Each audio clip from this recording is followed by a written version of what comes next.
Ba vérité nyonso tu na poasa bandeko nanga. Yango dans la vie, ezalaka toujours bien kolobaka vérité. Et puis dans la vie, la famille, et l'homme mosusu, ce que muto saleli yo bolamu, quel que soit ba année o eleka, quel que soit ba circonstance o ekoya liboso na bino, to ba circonstance o ekoya lisusu, la famille, ezalaka toujours bien ko se rappelaka na bolamu o muto salela yo. Ata soki olingi osambwisa ye lelo na ndenge nini, me bolamu ata ya muke o muto salela yo. Bandeko nanga se rappeler ezongisa yo na nzela, ezongisa yo penza mutu na système moko kaka ya malamu mingi. Bonjour, bonsoir et surtout bon après-midi, et cela ne dépendra qu'à l'heure à laquelle vous allez nous suivre. Bienvenue surtout sur Irsil Botelwa TV. Bienvenue na Balandignon sur Irsil Botelwa TV. Bienvenue na Binognon so Bolandaka Biso. De partout au Bolandaka Biso. Ezala wapi, ezala wapi. En tout cas, bienvenue surtout na chaîne na Biso. Chaîne na Biso Oyo, chaîne ya kitoko, chaîne ya ba analyse moko ya bien. Chaîne moko ya ba information moko kitoko.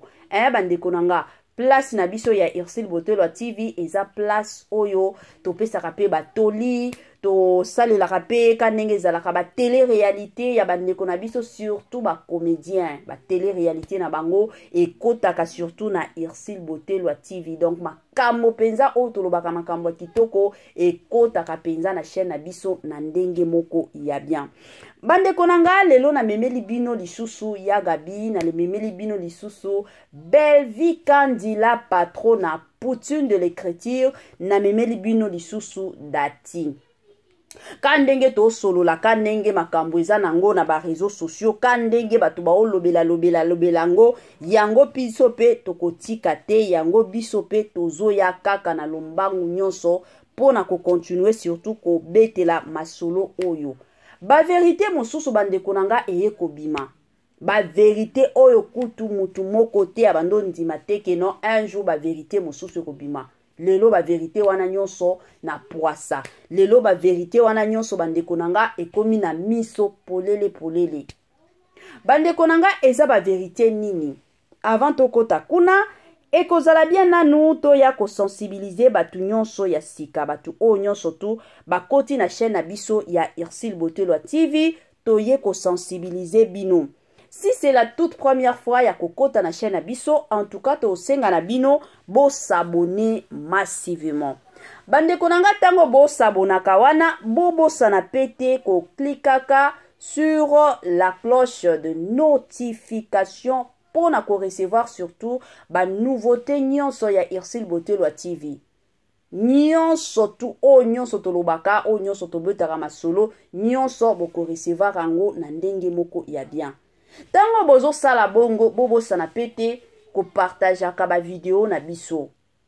Yango na chaîne na biso ya Irsil Botelwa TV tozalaka toujours na challenge. Challenge na biso ezalaka ya chaque mois.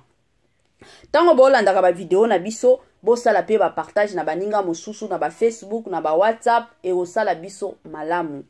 Prière na biso eza que non tito koma fin du mois oyo ya février to totaliser 29 000 abonnés. Si qu'on a biso moko kaka to kokana biso ko totaliser yango te. Mais bino na biso elongo ensemble bandeko nanga et osala que non Irsil Botelwa TV a ko totaliser penza 29 000 abonnés. Pourquoi pas même 30 000 abonnés la famille. Donc bo sunga biso na ba partage et ko sala biso malamu mingi.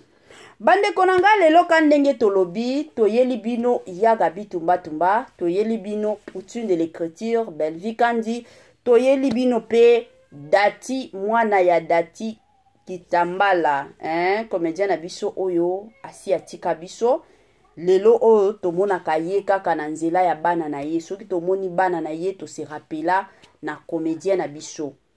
Bandeko nanga makambo ezalaki somo, makambo pe ezo continuer kozalaka somo.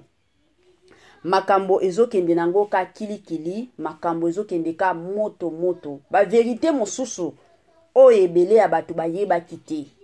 ba vérité wana nyonso lelo ekomi kobima nango na poasa. Ebele ya batu toutaki koyoka tolandaki ba message ya ndeko na biso Dati oyo ayaki koloba sur kombo ya Belvi Kandi. Tant de personnes d'ailleurs bandimaki ba makambo nyonso to ba propos nyonso o Dati alobaki. Ebele ya batu penza bakotaki ba mikotisaki, ebele penza ya batu bandimaki na bango. Sikoyo kandenge toyebi mama na biso tumba tumba Yagabi aza parmi ba comédien na biso oyo soki vérité eza akoya alobi, soki pe vérité eza te akoloba na ye non oyo eza penza lokuta. Toyebi ke lelo na monde ya théâtre tant ya ba comédien na biso to ba comédien na biso bakoma na bango na système ke non parce que babengisaka nga na groupe boye ata soki makambo eza ifona loba vérité omona akoya na ekoloba vérité te parce que ayebi ke soki na lobi vérité babengisaka nga te. Mais ce n'est pas le cas avec Yagabi. Yagabi azalaka ye soki ya koloba vérité eza soki eza ya kobeba akoya abimisi ba makambu nyonso na réseaux sociaux. Là c'est Yagabi azalaka na ebongo l'essentiel vérité et l'obama. Yango tolobaka toujours que notre ozalaka béni na kozala na Yagabi surtout na monde na biso, surtout na communauté na biso. Yagabi azalaka bénédiction pour na mboka na biso ya RDC.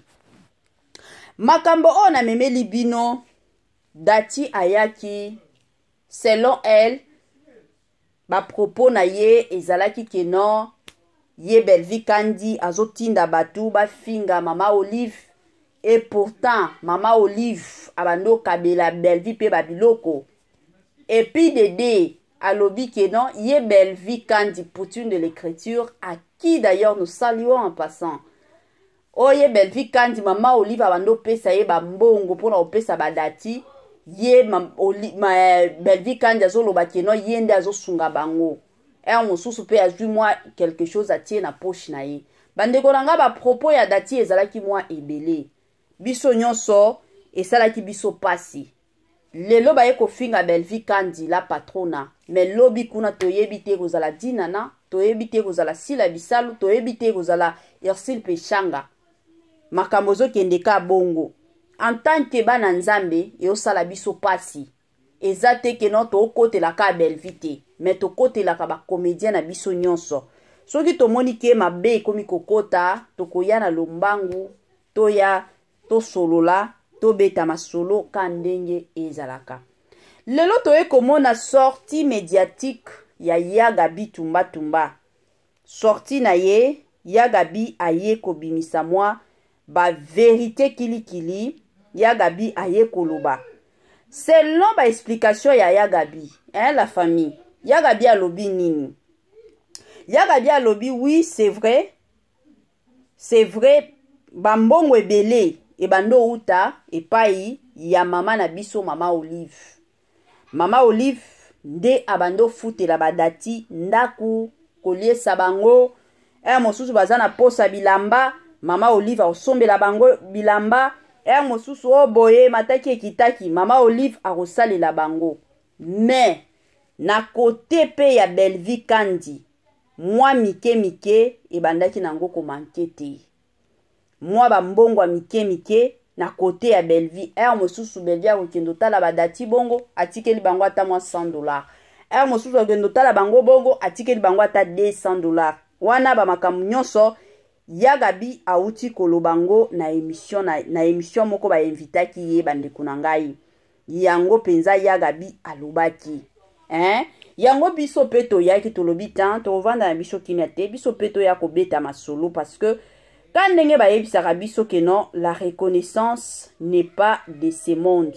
C'est vrai lelo tokomi komona makambo wana surtout na communauté na biso. Ebele abatu bapuyaki Dati. Tomona batu ebele bayaki kosala ba émission oh Dati osali bien pona osambwisa Belvi Kandi osali bien boye. Yango bandeko nanga lelo penza tokota na mozindo ya koya awa to loba to tia na misapike no Dati to Belvi te. Toye to ya kosolola. bande konanga sur ba situation o nyonso moi conseil nini bokoki kopesa surtout na communauté na biso to sala ba makambo wana kana ba commentaire parce que ba émission to salaka ngo objectif na biso to ba but na biso ezalaka po eya kosunga communauté na biso eya ko bakisa moi en plus surtout oto yebi oto zanango esunga pe communauté na biso ekende nango liboso. De mon côté na osala pe moi conseil nanga na opesa moi point de vue nanga na opesa pe moi toli nanga pour que ekende pe kosunga bandeko na biso mususu o nyonso bazolandaka biso. Avant na kota kuna ebele ya bato bakoya kotuna o eza chaîne ya mama Ursule Botelwa TV mais to yoka yete tokomi koyoka ka mungongo moko mungongo yango kutu toyoka kango nango pe quelque part bandeko nanga kandenge boyebi vi oyo eyelaka biso ba surprise ebele eza na bamakambo mosusu oyo toplanifiaka te eza na bamakambo mosusu oyo topreparaka te mais parce que eza loi de la nature tozalaka obligé de nous soumettre na loi wana. Alors na minute oyo ndeko na biso to fondatrice ya chaîne ya Ursule Botelwa TV aza éprouvé papa na ye akufaki kutu na minute to oloba basi bakundi déjà papa na ye bakundaki ye c'était le samedi des jours bakundaki ye bino moko boyebi kokufela papa kokufela mama ezalaka eloko moko ya facilité pona batu mosusu bazwa moi force ezwaka moi temps mona batu mosusu bazwaka moi une semaine batu mosusu après okunda moi une semaine batu mosusu moi 2 semaines ekendaka ka bongo mais kala mingi te mama na bino fondatrice ya Ursule Botelwa TV auzongela bino na ba analyse bino bozala toujours branché bozala toujours scotché sur Ursule Botelwa TV wana ba analyse ya somo ba analyse ya kitoko pe ekokota wando mona ngo wando tala ngo pe na ndenge moko ya bien mingi makasi pona bandeko mosusu ba otuna siko mama olobi bongo mais biso tozalaka penza na besoin mosusu to benga kaye to komela kaye pona opesa ye ba encouragement elo na oyebisa bino ka keno numéro na ye wana affiché bokoki toutefois ko benga ye n'importe quand kotikela ye message et kosala ye kaka malamu mingi. Et puis deuxième des choses la famille prière pe na bino envers notre sœur et kosala pe malamu mingi na moment oyo prière surtout nde esungaka mingi prière surtout nde salaka keno ba makambo mosusu to bosa nango na système moko ya bien bandeko nanga tozonga na mwa makambo na biso kandenge na utaki ko expliquer bino moi conseil nini bo pesa na communauté na biso ponanga premièrement eloko na koti koloba eza que dans la vie to sala biloko pona ko sepelisa mutu moko boye mais o sepelisa moko kote mosusu olingi olelisa mosusu ekozala malamu te ata nzambe na lola asepelaka te asepelaka te ata mukete boyebi ke na communauté na biso soki lelo ebele ya batu bazopambwama te parce que tozalaka ba ingrat na ba ingrate mindele kandenge to travaillaka dur kandenge to bostaka dur la famille mindele pe ba travaillaka dur nga na solola na vanda penza na ba mindele pa mutu moko bato ebele ya mindele o baza na bambongo la famille mais soki akomi ko relate yo histoire ya vie na ye mosusu ovandi olobi non na vie oyo sala bolamu zala mutu moko oyo aza na bamakambo na bato te oyibaki mutu osalaki mutu soki ndenge nini osalaki mutu bandeko nanga biloko wana ekangaka banzela ya benediction ebele eza na bamindele lelo baza na bambongo mais tango azobetela yo lisolo ayo yebisa yo nini abotama na famille moko bazalaki na mbongo ata mukete bapara na bango bakufa bateka biloko nyonso ya ndaku to tango bapara bazokufa bazobela biloko nyonso ya ndako bateki mpona kozwaka soin ya baparent na bango. Bandeko na nga, sikoyo mundele alobi naokola nazata na eloko te, naofutela ndako. Fo nakende musala nafutelaka ndako. Mais ka ndenge ezalaka mutu asaleli yo bolamu, mutu wana ozwi ye penza na motema ke mutu oyo asalela nga bolamu boye boye. Ata soki lelo asali yo mabe, mais o se rappeler na bolamu na ye oyo asalela yo dans le passé.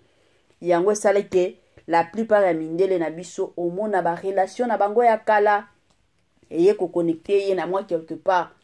Lelo oyo tokomi komona ba billionnaire, ba milliardaire mindele bazana ba mbongo, ba biso ba congolais, biso ba bantu. Et comme moi passi pour que bato bazala ba mbongo wana il faut bakota ba kisi, il faut ba sala boy. Wana nyonso eza nini? Signe ya ki ingratitude. Ebele ya bato ba ko préférer place oyo amonike azolia ebele ata soki ba yebisi mutu oyo azolie saka ye ebele ayebisi kendo finga mutu wana akozwa penza courage wana pona okendo finga mususu parce que ayebike tango otinda nga boye azana ba mbongo bando futa kanga yango bomonaka ta mususu mwa bane leki mutu wana sali nini akufi siko mutu oyo bando finga kala mususu nzambe apamboli ye siko moyen asunga yo ezate moyen a aider yo ezate. Pourquoi? Parce que tango zaki na soi-disant mutu na yo wana bando sunga yo oyaki ko finga ye. Alors yango ezalaka toujours bien bandeko nanga tango to vivre tango toza na se ya moi to yebaka ndenge nini ya ko vivre to yebaka surtout komi batela eza babilo mosusu basala kango te. Babilo mosusu ata soki omoni ke mutu atindi yo, ata soki mutu atindi yo te, mais de toi-même mwa kanda moko boye koti yo se rappeler na le passé ke non mutu ope asunganga neti kaya dati la famille ezaka moko ka ndenge ya gabia ye ko bibisa ba vérité. Mais bedia bando sunga ye ata soki mama Oliva bando sunga bango ata mwa muke bandeko nanga ngana lobaka toujours ata soki mutu asungi yo na $10 kaya pamba eza mbongo bokota na bapoto batu o nyonso mibale ba vivre na poto oyo azo vivre na poto oyo pe azo vivre na poto botuna ataka taxi ya pamba oyo na poto mutu afutela yo ezalaka pasi mosu babilo mosu tomona kango eza na Congo c'est normal bo mati taxi bo yebani na mwa tonton moko boye bo mona boyebani na mwa tantine moko boye tantine wana afuteli yo taxi tonton afuteli yo taxi. Mais na bapoto bandeko nanga okozwaka chance wana te. Pourquoi? Parce que la vie est difficile. Mutu nyonso au travailler dur. C'est facile ba oki ko tinde la bino bambongo na Congo, ba saleli bino biloko, mais tango ko taper poto ndoko ya ko comprendre que non la vie n'est pas facile. Mutu oki ka jamais ko kabela yo $10 ka ya pamba dans les vides ka boete. Suko soko za na Congo na biso mutu ya kabeli yo ata $100. Mais avant ya ko sambu ça y est quand même se rappeler ataka na $10 à pamba pesa yo. La famille. Donc eza mwa bongo yango bandeko nanga na yaki kandenge to yaka yaga bia ekoloba ba vérité alobi non dati asali mabe normalement soki to koti soki to tali bien belle vie kandi asunga pe dati abando kabela ye ba mwa $100 ba mwa $200 déjà na Congo na biso $100 eza mbongo ebele la famille qu'on se le dise. Eza na ba misala mosusu kutu mutozo kendaka du 1er au 30 ba ofutaka ye $100. Eza na ba misala eza bongo. Mais muto akabeli yo oyo salite makambute lelo lingi oya ko sambwisa ye. Voire même okendo loba kenon makambo to owelela na belle vie kandi eza ki bo mwasi na mobali. Bande konanga. Quand ndenge to batela ka ba réputation na biso. S'il vous plaît, to batela pe ba réputation ba tu mosusu. To batela pe réputation ba tu mosusu. Mais soki yo peut-être quand ndenge yo ko bimisa lelo kenon belle vie kandi azalele. Mais soki yo oboyaki. Est-ce que alinga ki atia misapi? Alinga ki atia misapi ten? La famille. Et puis alinga ki a forcé yo te. Eza moi pas si la famille.